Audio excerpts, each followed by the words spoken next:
Student, स्वागत है आपका आपके अपने YouTube channel RBS study classes में।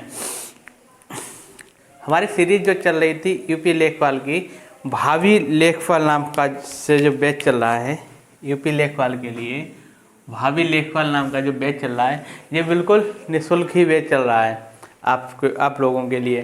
तो इसमें हम पढ़ रहे थे हिंदी को, और हिंदी में हम लिंग के बारे में, जेंडर के बारे में इससे प्रीवियस जो वीडियो था उसमें हम पढ़ चुके थे। आज हम पढ़ेंगे वचन को। वचन मतलब नंबर, ठीक है, वचन मतलब नंबर को आज हम पढ़ेंगे। तो एक प्रॉब्लम आप लोगों की बार बार मैसेज कमेंट में मैसेज आते हैं कि वीडियो जो है वो आप देख नहीं पाते हैं, मतलब ढूंढ नहीं पाते हैं कहाँ पर है। तो हमने तो एक बहुत अच्छी उसमें से क्या किया है, एक प्लेलिस्ट बना रखी है। हर जिसकी भी क्लासें लगती हैं हर उसकी प्लेलिस्ट अलग अलग है। तो आप लोग क्या करें, अगर वीडियो नहीं मिलते हैं तो आप उस चैनल की प्लेलिस्ट में जाइए, और प्लेलिस्ट में जाकर आप जिसकी भी तैयारी करना चाहते हैं तो आप वहां से प्लेलिस्ट से वो अपना फोल्डर ओपन कर लीजिए, और सारे वीडियो आपको वहीं पर एक साथ उसी से संबंधित सारे वीडियो आपको मिल जाएंगे। तो ये प्रॉब्लम आपकी धीरे धीरे ऐसे आप बार बार देखेंगे तो आपको एक बार जानकारी देनी थी, इसलिए बता दिया। आप लोग मिल नहीं पाते, पुराने वीडियो आप देख नहीं पाते हैं, तो आप लोग क्या करें कि चैनल की प्लेलिस्ट में चले जाया करें। चैनल की प्लेलिस्ट में सारे वीडियो पड़े हुए हैं, वो अलग अलग कैटेगरी के हिसाब से पड़े हुए हैं, ठीक है। तो शुरुआत करते हैं हम अपने टॉपिक हिंदी से, और शुरुआत करते हैं वचन की। शुरुआत करते हैं वचन। हिंदी में वचन दो प्रकार के होते हैं, एक वचन और बहुवचन। हिंदी में जो वचन होते हैं वो दो प्रकार के होते हैं, एक वचन और बहुवचन, ठीक है। तो एक पहले ये आप सीख लीजिए कि वचन क्या होता है, वचन किसे कहते हैं। तो शब्द के जिस रूप में क्या होता है, शब्दों के जिस रूप में हमें वस्तुओं की एक या एक से अधिक होने का बोध होता है, वो हमारा क्या कहलाता है, वचन कहलाता है। क्या होता है कि वचन क्या होता है कि शब्दों के जिस रूप में एक या एक से अधिक होने का जो हमें एक या एक से अधिक होने का जो मिलता है, तो वो हम क्या कहते हैं, एक से अधिक बोध होता है। एक या एक से अधिक होने का जो बोध होता है। आइए सीखते हैं। वचन क्या है कि शब्दों के उस रूप को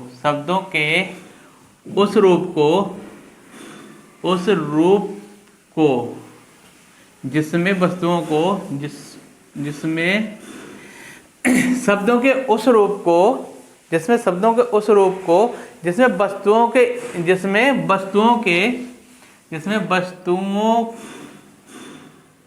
के एक या एक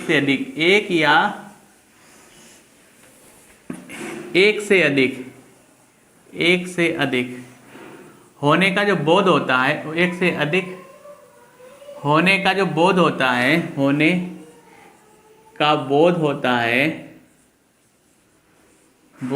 है, उसे वचन कहते हैं। यानी शब्दों के जिस रूप से हमें शब्द से जिस रूप से हमें पता चलता है कि वस्तुओं की संख्या एक है या एक से अधिक है, तो वो वहां पर क्या होता है, उसे हम वचन कहते हैं। अगर एक संख्या है तो उसे हम एक वचन कहते हैं, और एक से अधिक संख्या होती है तो हम उसे क्या कहते हैं, बहुवचन कहते हैं। तो वचन को हम दो प्रकार से पढ़ते हैं। वचन को हम दो भागों में बांटते हैं। एक तो होता है हमारा एक वचन, और दूसरा होता है हमारा बहुवचन, ठीक है। एक हमारा होता है एक वचन, और एक होता है हमारा बहुवचन। एक वचन क्या होता है, जिसमें पता लगे कि एक वचन क्या होता है, संज्ञा के जिस रूप में एक ही वस्तु का बोध हो, संज्ञा के जिस रूप में एक ही वस्तु का बोध हो, यानी संज्ञा के जिस रूप में एक ही वस्तु का बोध हो, एक ही वस्तु का बोध हो, वस्तु का बोध हो, तो उसे क्या कहते हैं? एक वचन कहते हैं, उसे एक वचन कहते हैं। संज्ञा के जिस रूप में एक ही वस्तु का बोध होता है उसे हम क्या कहते हैं? एक वचन कहते हैं। और संज्ञा के जिस रूप में एक से अधिक संज्ञा के जिस रूप में एक से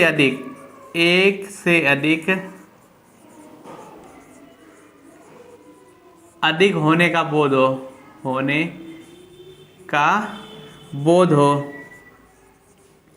हो उसे बहुवचन कहते हैं, उसे बहुवचन कहते हैं। यानी संज्ञा के जिस रूप में एक ही वस्तु का बोध हो तो उसे हम क्या कहते हैं? एक वचन कहते हैं। और जिसमें एक से अधिक वस्तुओं का होने का अगर बोध होता है तो उसे हम क्या कहते हैं? उसे हम बहुवचन कहते हैं। उसे हम क्या कहते हैं? उसे हम बहुवचन कहते हैं। ठीक है, तो क्या होता है कि इसे एक वचन, जैसे हम कहें कि बच्चा खेल रहा है, तो देखो अगर हम कहें बच्चा खेल रहा है और हम कहें बच्चे खेल रहे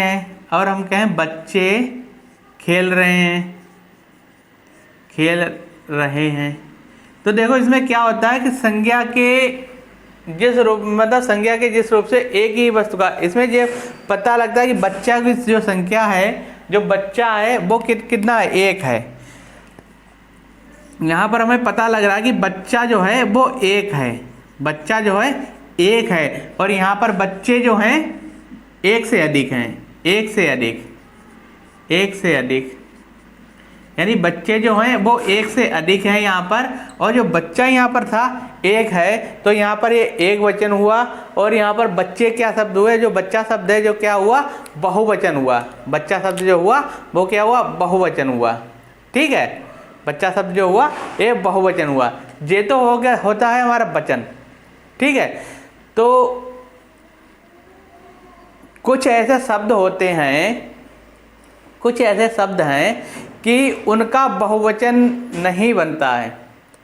कुछ ऐसे शब्द हैं जिनका बहुवचन नहीं बनता है। ठीक है, तो जैसे हम कहते हैं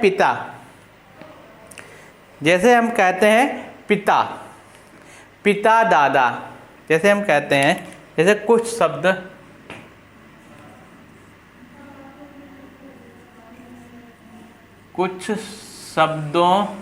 के बहुवचन नहीं होते हैं,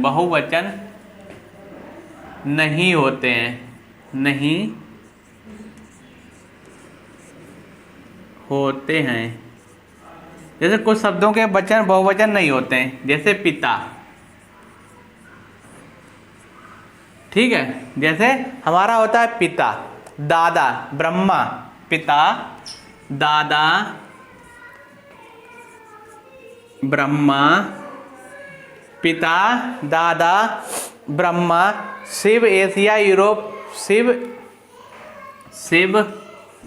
एशिया,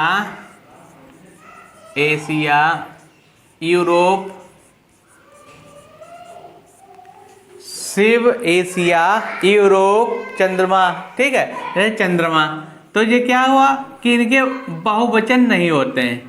कुछ ऐसे शब्द हैं जिनके बहुवचन नहीं होते हैं, ये हमेशा एक वचन में ही बहुवचन का कभी काम करते हैं और एक वचन का भी एक काम करते हैं। ये बहुवचन का भी काम करते हैं और एक वचन का भी काम करते हैं।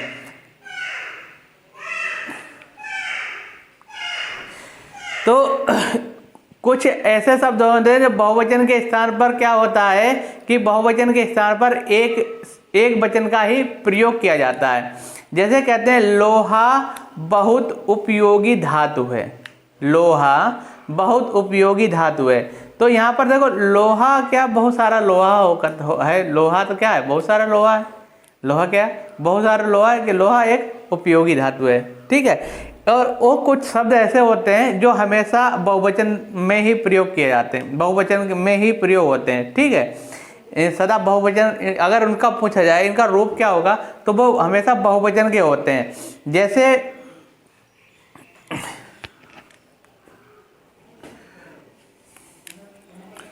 कुछ शब्द हमेशा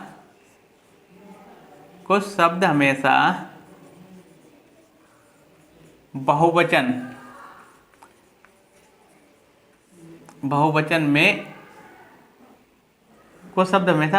में प्रयोग किए जाते हैं, हमेशा किए जाते हैं, प्रयोग किए जाते हैं। यानी कुछ शब्द हैं जो सदा क्या है, बहुवचन वाले शब्द हैं, लेकिन उन्हें क्या बहुवचन मतलब एक शब्द तो क्या है, एक वचन का है, लेकिन वो क्या किया जाता है, बहुवचन में प्रयोग किए जाते हैं। जैसे होता है प्राण, प्राण हुआ, दर्शन हुआ, दाम हुआ। जैसे हुआ प्राण, दर्शन, दाम, ठीक है, प्राण, दर्शन, दाम, केश, होश, रोम, केश, होश, रोम, केश, होश, रोम, आंसू, लोग, आंसू, लोग, आंसू, लोग, भाग्य, आंसू, आंसू, लोग और भाग्य, आंसू, लोग और भाग्य। तो ये शब्द सदा बहुवचन में ही आते हैं, ये सदा बहुवचन में ही आते हैं। जैसे हम कहते हैं रोगी के प्राण निकल गए, ठीक है, जैसे रोगी के प्राण निकल गए, तो रोगी के प्राण निकल गए क्या हुआ, ये बहुवचन में आ गया, रोगी के प्राण निकल गए क्या हुआ, ये बहुवचन में आ गया। तो हम ऐसे क्या करेंगे, ऐसे क्या करते हैं, शब्दों को पता लगा लेते हैं कि ये एक वचन का शब्द है या बहुवचन का शब्द है। तो कुछ शब्द ऐसे हैं जो बहुवचन इनके होते ही नहीं है, जैसे पिता है, दादा है, ब्रह्मा है, शिव है, एशिया, यूरोप और चंद्रमा, ऐसे शब्द हैं जिनके बहुवचन ही नहीं होते हैं। और कुछ शब्द ऐसे हैं जो बहुवचन में ही प्रयोग किए जाते हैं, जैसे प्राण, दर्शन, दाम, कितने दाम है, पूछते हैं कितने दाम है, ठीक है, कैश, होश, रोम, आंसू, लोग, भाग्य, ये क्या है, बहुवचन में इनका प्रयोग किया जाता है, ठीक है। तो ये सदैव बहुवचन में प्रयोग किए जाते हैं, और सदैव वो क्या होता है, कुछ शब्द बहुवचन इनके होते ही नहीं है, तो वो क्या है, पिता, दादा आदि शब्द क्या है, बहुवचन के शब्द हैं। तो इसके साथ एक छोटा सा टॉपिक था हमारा वचन, हिंदी का जो छोटा सा टॉपिक था वचन, तो वो यहीं पर ख़त्म होता है, समाप्त होता है। नेक्स्ट में हम आपको पढ़ाएंगे आपको कारक के बारे में, नेक्स्ट आपको कारक के बारे में पढ़ाएंगे नेक्स्ट वीडियो में। तो तत्व के लिए आपके लोग क्या करें, चैनल पर बने रहिए। और हमने अभी वीडियो के शुरू में बताया था कि आप लोगों को बार बार कमेंट आते हैं कि पुराने वीडियो नहीं देख पाते हैं, तो आप क्या करें, हर एक जो हम बैच चला रहे हैं उनकी क्या है, एक प्लेलिस्ट बनी हुई है। तो उस जो भी वीडियो मतलब जिस बैच का जो वीडियो बनता है वो उसी प्लेलिस्ट में जाके ऐड हो जाता है। तो आप लोग क्या करें, चैनल के प्लेलिस्ट में जाकर आप सारे वीडियो जो भी देखना चाहें वो सारे वीडियो आपको वहाँ पर मिल जाया करेंगे। तो आप लोग इसे अधिक से अधिक लाइक भी किए और इसे शेयर भी कर दिया करें, ठीक है। तो आज के लिए इतना ही, मिलते हैं आपको नेक्स्ट वीडियो में, बहुत बहुत धन्यवाद।